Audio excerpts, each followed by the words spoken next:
ओम शांति। आदि रत्न। इस पुस्तक में आज हम पढ़ेंगे आदि रत्न दादी पुष्प शांता जी के लौकिक और अलौकिक जीवन की कहानी। तो चलिए आज हम इसे पढ़ते हैं। आपका लौकिक नाम गुड्डी मेहतानी था। बाबा से अलौकिक नाम मिला पुष्प शांता। बाबा आपको प्यार से गुड्डू कहते थे। आप सिंध के नामी गिरामी परिवार से थी। आपने अनेक बंधनों का सामना कर एक धक से सब कुछ त्याग कर स्वयं को यज्ञ में संपूर्ण रूप से समर्पित किया। आप बहुत ही गंभीर शांत मूर्त धारणा स्वरूपा थी। आप में पालना के विशेष संस्कार थे। शुरू से ट्रांस मैसेंजर भी रही। मुंबई में कोलाबा सेवा केंद्र पर रहकर महाराष्ट्र की सेवाओं में अपना योगदान दिया। आप 7 फरवरी 1983 को पुराना शरीर छोड़ अव्यक्त वतनवासी बनी। ब्रह्मा कुमार भ्राता रमेश शाह जी दादी पुष्प शांता के साथ का अनुभव इस प्रकार सुनाते हैं। ईश्वरीय सेवार्थ प्राण प्यारे ब्रह्मा बाबा ने दादी पुष्प शांता जी को पहले अहमदाबाद भेजा था और अहमदाबाद में मुंबई के एक व्यापारी के निमंत्रण पर दादी पुष्प शांता जी और दादी ब्रिजेंद्रा जी मुंबई गए। मुंबई में दादी पुष्प शांता उस व्यापारी के गेस्ट हाउस में ठहरे हुए थे। वहीं हमने उनको देखा और वहीं हमारा उनके साथ पहली बार संपर्क हुआ। दादी पुष्प शांता एक बहुत ही धनवान और प्रतिष्ठित परिवार से संबंधित थी और 5 बच्चों की माँ भी थी। पहले उनका परिवार योकोहामा अर्थात जापान में रहता था, जहाँ उनके पति की समृद्धि इतनी थी कि हर एक बच्चे के लिए आया रखकर बच्चों की पालना होती थी। बाद में जब दादी जी भारत आए तो ईश्वरीय ज्ञान के संपर्क में आए और अपना जीवन ईश्वरीय सेवार्थ समर्पित कर दिया। बाबा के महावाक्यों पर 100% विश्वास। सन 1957 में जब मेरे निमंत्रण को ब्रह्मा बाबा ने स्वीकार किया और ब्रह्मा बाबा मुंबई पधारे, तब मैं और मेरा परिवार दादी पुष्प शांता के घनिष्ठ संपर्क में आया। ब्रह्मा बाबा और मातेश्वरी जी के रहने के लिए योग्य प्रबंध ढूंढने में उन्होंने मेरी बहुत सहायता की। दादी जी बाबा के महावाक्यों में 100% विश्वास रखती थी। जब बाबा मम्मा के रहने के लिए मकान किराए पर लेना था, तब मैंने कहा कि मकान 4.5 मास के लिए किराए पर ले लेते हैं।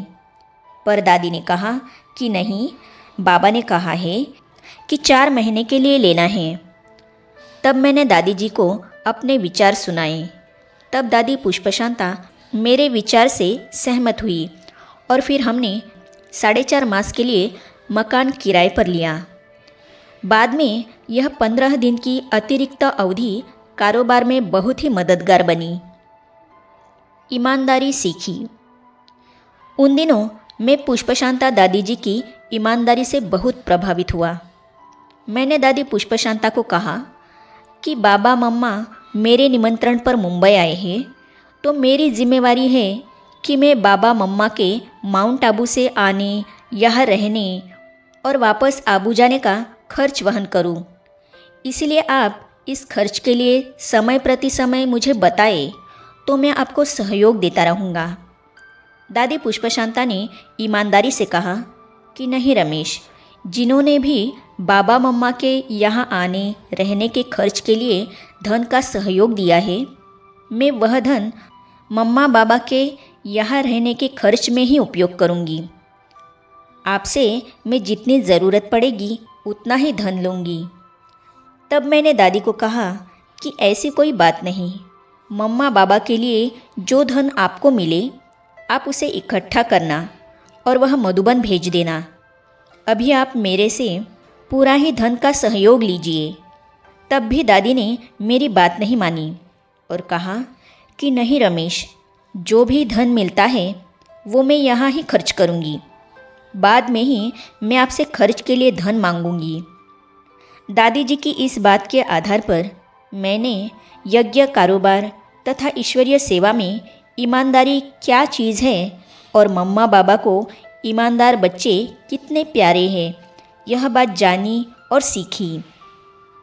तब से अपने लौकिक और ईश्वरीय कारोबार दोनों में संपूर्ण ईमानदारी से दादी पुष्पशांता को फॉलो करता आ रहा हूँ। इस प्रकार ईमानदारी का गुण मुझे दादी पुष्पशांता से सीखने को मिला। विचार सागर मंथन की शिक्षा। बाद में उनके लौकिक रिश्तेदारों द्वारा कोलाबा का फ्लैट मिला और परिणाम स्वरूप गामदेवी सेंटर से कोलाबा सेवा केंद्र खुला और दादी पुष्पशांता कोलाबा सेंटर की मुख्य संचालिका बन गई। दादी जी ने मेरे से वचन लिया कि मैं हर रविवार को कोलाबा सेंटर पर क्लास कराऊंगा और ज्ञान के विचार सागर मंथन से सबको लाभान्वित करूंगा। इस प्रकार विचार सागर मंथन करने की शिक्षा भी मुझे दादी पुष्पशांता से मिली और इसी बात के आधार पर दादी जी ने मुझसे वचन लिया कि मैं हर मास एक लेख ज्ञानामृत में लिखने का प्रयत्न करूं और यह वचन मैं आज तक पालन कर रहा हूँ। दादी जी की तबीयत ठीक नहीं रहती थी, उनको दिल का दौरा पड़ता था। दादी प्रकाशमणि जी ने उनको आराम मिले इस दृष्टिकोण से दादी ब्रिजेंद्रा को महाराष्ट्र जोन की मुख्य संचालिका नियुक्त किया। तब तक दादी पुष्पशांता ने मुख्य संचालिका के रूप में महाराष्ट्र में ईश्वरीय सेवा का कारोबार बहुत ही अच्छी तरह से संभाला था। इच्छा मृत्यु। इस विषय पर ब्रह्मा कुमार भ्राता रमेश शाह जी दादी पुष्पशांता के साथ के अपने अनुभव इस प्रकार व्यक्त करते हैं, तो इसे हम पढ़ेंगे अगली कड़ी में।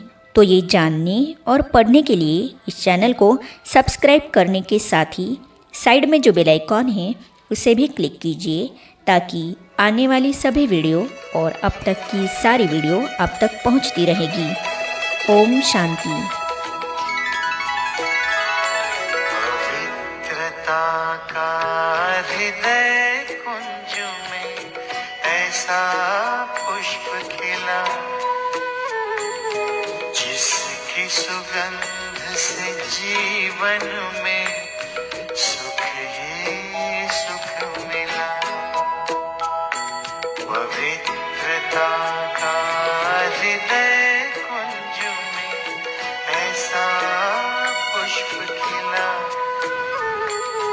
जिसकी सुगंध से जीवन में